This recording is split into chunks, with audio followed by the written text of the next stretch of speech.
Hey diddly ho, Steve Areno. Hey, hi Chris. Why do you love The Simpsons? Because it's the greatest TV show of all time. And that's the end of this episode of Why I Love.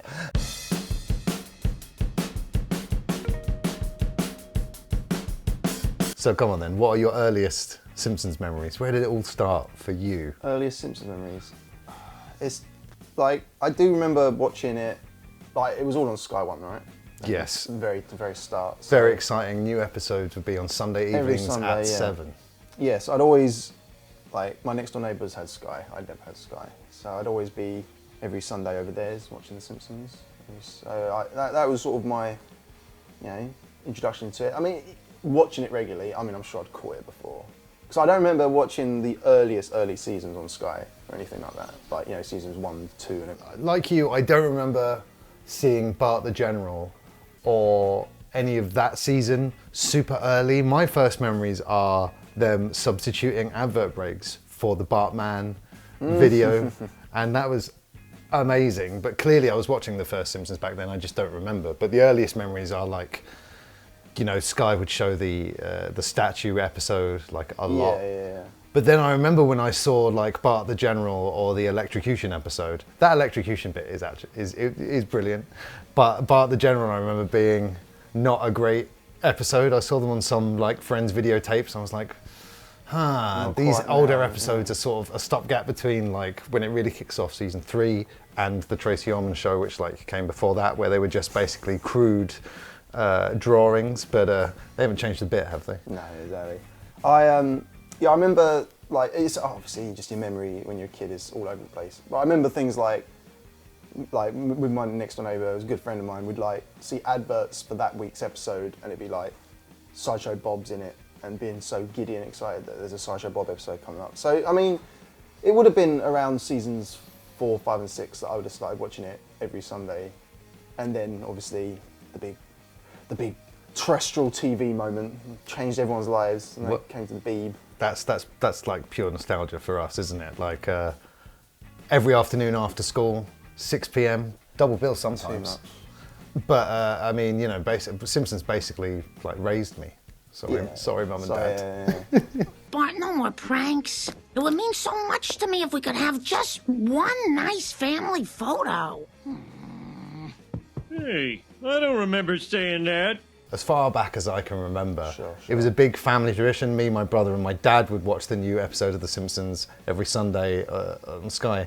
The episodes were so magical and the storylines were very touching that even though my mum wasn't in the room watching this particular episode of The Simpsons with us, the one where we lose Bleeding Gums Murphy and they jam the Jazzman song. Blood and Guts Murphy. My mum owned that record and she dug it out and was playing it and singing it for the rest of the week. So Simpsons has that ability to kind of get everyone. I remember watching it with my dad and being a kid, and I remember him laughing at a lot of stuff that I wasn't necessarily laughing at. And now I remember specific moments that my dad absolutely died laughing at that now I laugh at all the more. When Homer works out how much money Lisa said no to, and they do the code blue. I'm sorry, Dad. It's all right. I understand. But we really could have used that $12,000. Dad, 10% of $120 million isn't 12,000. It's... Code blue. Code blue.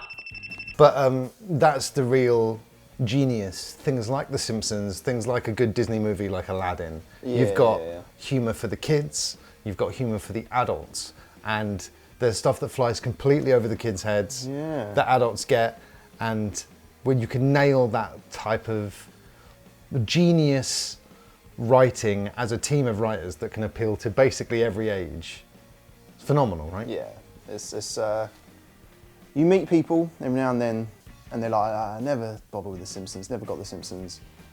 And it's hard to understand how, like you say, it's perfect for kids and adults. It literally is. It's like people will say you watch a great Pixar film and it's got things for adults, got for kids, but they're still predominantly aimed at kids, right? And 30-something man children. Yeah, of course. But somehow Simpsons actually feels like it's evenly targeted at both. Yes. Like you get the the crazy, like, you get the Bart adventures, but like the Bart and Lisa storylines don't have to be the kids' side of the story all the time. Oh no, exactly. In fact, getting older, obviously, you find yourself relating to Lisa and Marge a hell of a lot more. Yeah. But you're right, the Bart and Lisa.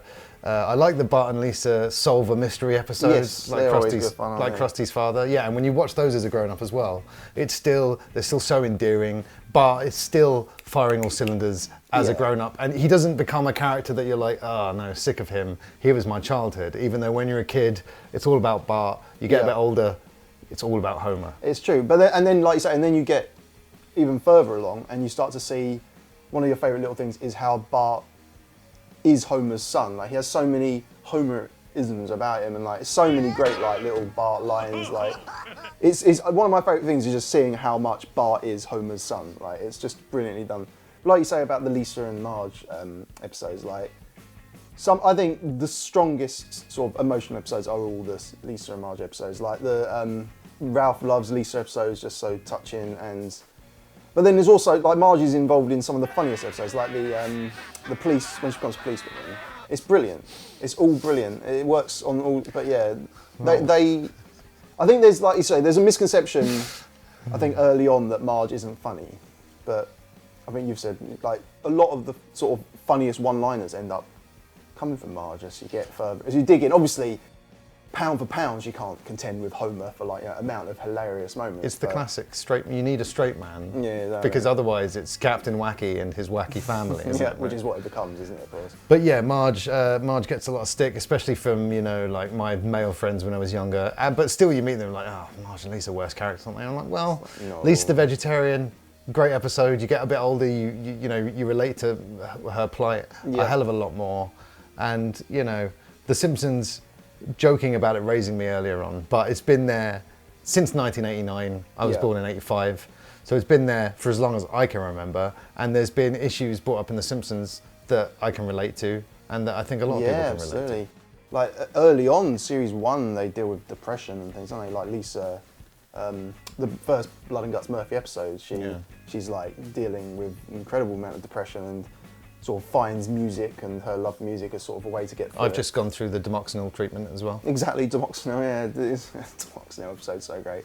But touching back on like Bart and Homer, I think that's something that perhaps The Simpsons does better than, one of the many things it does better than any other show, is there's such a great core relationship between each member of the family with each other member. Like, you see lots of amazing It's a perfect ensemble cast. You see loads of amazing Homer and Lisa moments, like the episode when Daddy-Daughter Day and stuff like that, yeah. And then... Not horses. American football, yeah. Cincinnati. Cincinnati. And then you get... Cincinnati. I say, like, Marge and Homer, obviously. Marge and Lisa are just, there's such a loving relationship. Marge and Bart, a special little guy. It's like, I think, without, picking on other programs, I think a lot of the time you don't, like, I love South Park, but there's nothing really between Stan's mum and Stan. How dare you? It's not the same, is it? I guess it helps that The Simpsons can focus on one family, whereas South Park focus on the kids. You don't think there's anything special between Randy and Sharon? Sharon! Yeah, that's true. But yeah, so that's what I feel when it comes to one of the many things it nails so much better than any other program. Marge and Homer's relationship, particularly as I've grown, as I've entered my twilight years, their marriage, their relationship, I find to be very sweet. Yeah. Yes, Homer, if he was a real person, would be the worst husband probably ever. But in an exaggerated cartoon world, the mistakes he makes and the way his very calm, rational wife holds everything together for him, for me, was very relatable when it's come to relationships. He realises that all that he can offer his wife is complete and utter dependence. But there's episodes like that which they give me shivers. They're so beautifully written. So many great moments where them two hit rocky moments in the episode and always come back together. You can despite Homer's absurdities, you can see why Marge loves Homer and stays with Homer and why they're married, whereas by a later series, no sane person would be married to Homer. He's a psychopath that, literally puts his children's lives at risks every week. It's like, Captain Wacky, the psychopath. Captain, exactly. I mean, there's just too much to love about The Simpsons. Like, it's great every year to traditionally maybe stick on a Halloween of horror around Halloween or one of the Christmas specials. Yeah, I love the Halloween horrors. Like I don't know if there's like some people out there maybe aren't so fond of them because obviously they are quite different, but they're so good to watch. Like there's so much to enjoy in them. Like they're obviously some of them are hit and miss. Yeah, we got onto The Simpsons so young, but I was young enough to be scared by some of the Halloween specials, like the zombie one. And in fact, you know, we're talking early 90s. This is my first exposure to zombies in the canon Romero form. Simpsons is, I don't know if it's a good thing or a bad thing, how many film references and stuff you end up discovering through Simpsons. Like, things that you end up... Citizen Kane. Like, yeah, you can almost only watch The Simpsons and kind of bullshit your way through pretending you've seen a lot more movies than you have. I have done. Exactly. Just Rosebud, the sled, and then you can just pretend you've seen Citizen Kane. Yeah, I think it's a good thing because it's going to make certain people seek out those references. Yeah. Or if you're maybe forced one day to watch Citizen Kane by your dad, and then you see parallels to Monty Burns, that's going to make you enjoy it more. Like legitimately, I didn't see Citizen Kane for quite a while, and when I did watch it, it is obviously great. There's no point, but so much is from that episode when there's the two episodes, and there's the Bobo the Bear episode has loads of Citizen Kane stuff, and the episode when he runs for mayor in series 2 or so. He runs for governor, doesn't he? Yeah. And that's the bit that I just couldn't take it in Citizen Kane is the word for word the whole there is a man, certain man, whose name is known across the land, and it's like... You know his name. It's so good, and obviously because of Burns, but yeah, like, so brilliant, but yeah, it's amazing for movie references, and... Yeah, I think you learn so much through The Simpsons, because it's like a way of... I remember when I was younger and I'm watching the Turtles cartoon, and they're using sort of 1930s references and vocabulary I'd never heard before, but it's just another way for kids to learn. I mean, you know, Cape Fear, the episode, for example, it's the way that I got introduced to a lot of things for the first time. Yes, absolutely. The Simpsons during its heyday is like WWF during the Attitude Era. Yeah. Every secondary, tertiary character is brilliant. It's literally firing on all cylinders. Everyone's over. Yeah. Massive crowds. There's only one show I can compare it to, and that's The Wire, for number of incredible. I knew you were going to say that. It's like me and my housemate recently watched through the whole Wire again. You can name him Cheddars. Cheddars, great man. And we were like discussing, like I think we sent a message to the group like our top 5 favourite Wire characters, sort of other than like the obvious ones. You got comic book guy, exactly, sea captain, and then we did the same with The Simpsons, like non-Simpsons favourite characters. And I mean, there's not a wrong answer. If you saw something like, I think Cheddars' favourite is Chief Wiggum, and you're like, of course, Chief Wiggum's incredible. Like, you know, I don't know when, but for a long time, Monty Burns has been my favourite of the non-obvious. The non-Simpsons character, should I say. One of the things I use a lot is maybe if I'm at work and I was doing overtime, it's just me and another person. I'm like, oh, we're like Smithers and Burns running the nuclear power plant. Always a great. And he's just got, like, because Burns, I don't know, there's probably, like, you could probably pinpoint a moment in, like, early series where he goes from being just evil boss to incredibly old-fashioned maniac who references just everything references is from, like, sometimes it's like 1800s and stuff. It's brilliant. Like. Well, of course you'd say that, Steve. You've got the cranium of a stagecoach driver. Exactly. So good. Just before we leave the subject of Mr. Burns and wrestling, Vince McMahon's mother is like still alive and 112, and it reminds me of Mr. Burns' mother. Vincent. You've been a very bad boy, Vincel. Vincel. So good. I guess that's the next subject to move on to is cameos. Like, not necessarily cameos, not necessarily secondary characters, but the characters who have that one line. Your teenage son or daughter will think this wishbone necklace is really cool. I doubt my son or daughter is that stupid. So that's it after 20 years. So long, good luck. I don't recall saying good luck. Give her this, and then these. Oh, thank you, Doctor. No, I'm not a doctor. It's like that, yeah. It's like just random lines that That's how you tell you've got an incredible writing staff on hand, because writing a one-liner is one of the hardest things to write ever. The Simpsons, in terms of like paving the way for South Park, Family Guy.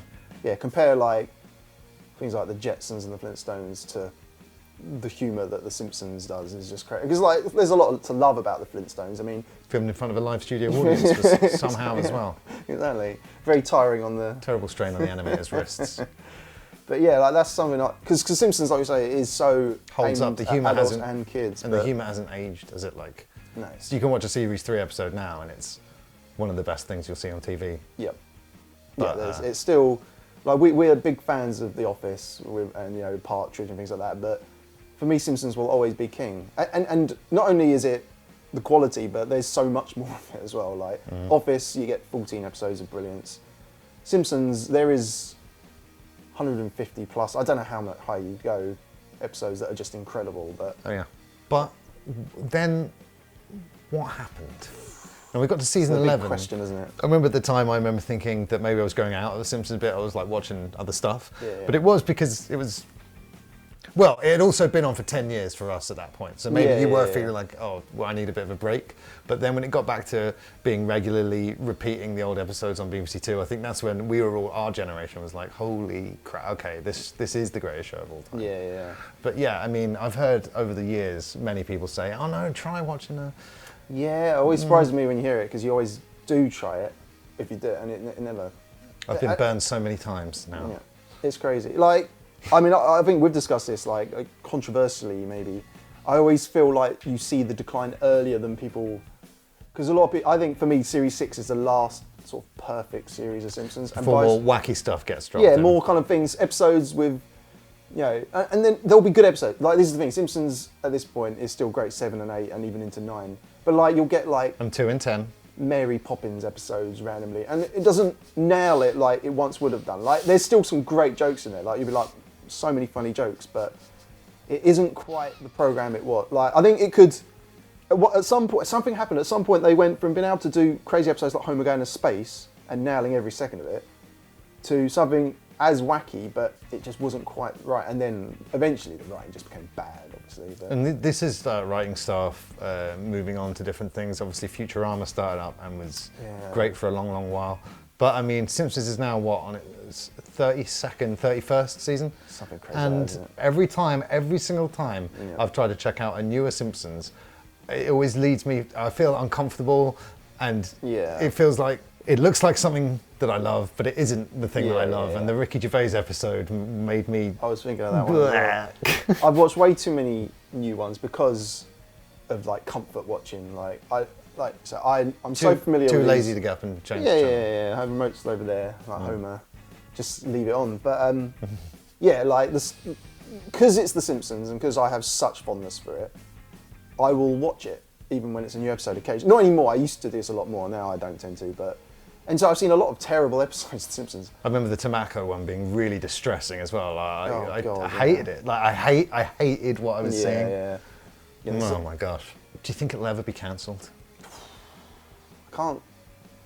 Yeah, this is the thing as well. But for such a big fan of the show, I don't really know how successful it is anymore. I know it's still going, and I know some people must be watching it. I don't know if it's like a hit in America, because I mean, it must still have good viewing figures. Well, what I can say for like almost a certainty is, like, say Fox dropped it, it would get picked up like that. Yeah. So I think that tells you all you need to know. But it feels to me like if it was cancelled, like Friends, it'll never go away. It'll always be in syndication everywhere, reruns. I mean, that would be the best thing for it, isn't it? Yeah, exactly. Yeah. Disney Plus. Beautiful box sets. Yeah, I mean, and we'll always watch it. Like you, I own loads of these DVDs. I mean, I've not got as many, but I've got like 1 to 7.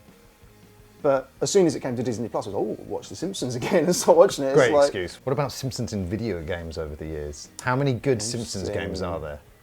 It's so funny going back to like what we were saying about just excitement, like about seeing a Sideshow Bob episode on it. I remember me and my cousin's reaction to discovering Virtual Springfield, thinking this is going to be the best. I knew you were going to bring up Virtual Springfield. It's the one that first comes to mind. Me too. Yeah. And wow, that was. It's weird, isn't it? It reminds me a little bit of seeing The Phantom Menace as a kid. Like, you know you're looking forward to it, and then when you watch it, you want to enjoy it, and then as it goes on, you start to think, this isn't. Yeah, it was brilliant. It was like a slideshow, wasn't it? It was go to the next building and like there was like funny moments. I remember some barely interactive arcade games. Yeah, you walk in and Homer would be doing the eternal struggle with his trousers, and that would be about the that is great though. yeah. And he's like, oh, I left the buckle on. Stuff like that, but still, it's like. No, you're right. Virtual Springfield is a 10 out of 10. It is 10 out of 10. But I guess other games. I mean, we've got a big fondness. You've played it as well. I don't know if you've played it on your stream yet, but the Simpsons arcade game. Yeah, no, I played the Simpsons arcade game with Mike recently. Remember? Yes. We beat Mr. Burns. Oh, you did? Yeah. God. Yeah. But yeah, I would say that's the best game. It like Hit and Run has got a lot of love. Yeah, I don't understand either. But for me, they were kind of typical Simpson sort of shovelware games, like copy and paste of.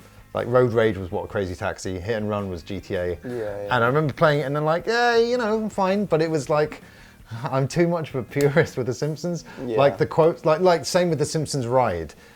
First of all, I'm a bit bitter that The Simpsons Ride replaced the Back to the Future ride, which is my favourite theme park ride, probably of all time. And now it's a Simpsons ride. And you go on it and you're like, oh, Simpsons. But then Homer's saying new Homer quotes. Like when the ride is falling at one point, Homer's like, my bosoms are slapping my face. And I'm like, yeah, I guess we've said the same about the film before, haven't we? Like the movie, if it was made in the late 90s, mid 90s, it'd be maybe the funniest film ever made. And the games, I guess that's something that Virtual Springfield does have, is it is made during the prime of The Simpsons. So there's probably, all the references will be funny references. Whereas, I think we all got our hopes up a bit too much for Virtual Springfield. Yeah, because the other one, there was Bart versus the Space Mutants. I love that. But then this was because of my Simpsons love. Like, it was a terrible game. I had it on the PC. It was going around spraying everything purple. Bart's Nightmare, I remember seeing on TV shows like Games World a lot. And it was on the SNES and I had a Mega Drive, so I was always like, oh, I bet that game's great. But none of them are great, especially when you go back and play them now. I had one called like... They are bad. It's like Krusty's... Funhouse. Yeah, and you're like loads of mice everywhere. There's a little bit Lemmings, but not Lemmings, but not obviously. Fun.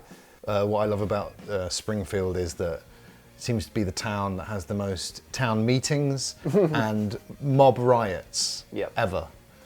Yeah, there's a sort of like something I always sort of more associate with South Park. I like the excessive like violence that goes into like South Park riots. You know, like people getting murdered. But Simpsons did it. Like I watched the episode with Cheddars the other day where they go on a school trip and as they're driving away, Uta gets left behind. And the last shot you see is of all like 10 people just about to beat Uta. Like, jeez Louise. And yeah, like you say, like they do riots. Like one of the greatest lines ever is "There's no justice like angry mob justice." You know, stuff like that from Skinner. What about hey, they're going to the mill. No, we're not. Oh well, let's go to the mill anyway. Get some cider. It does like crazy things happening all the time, doesn't it? And yeah, like the town meetings are always a pleasure.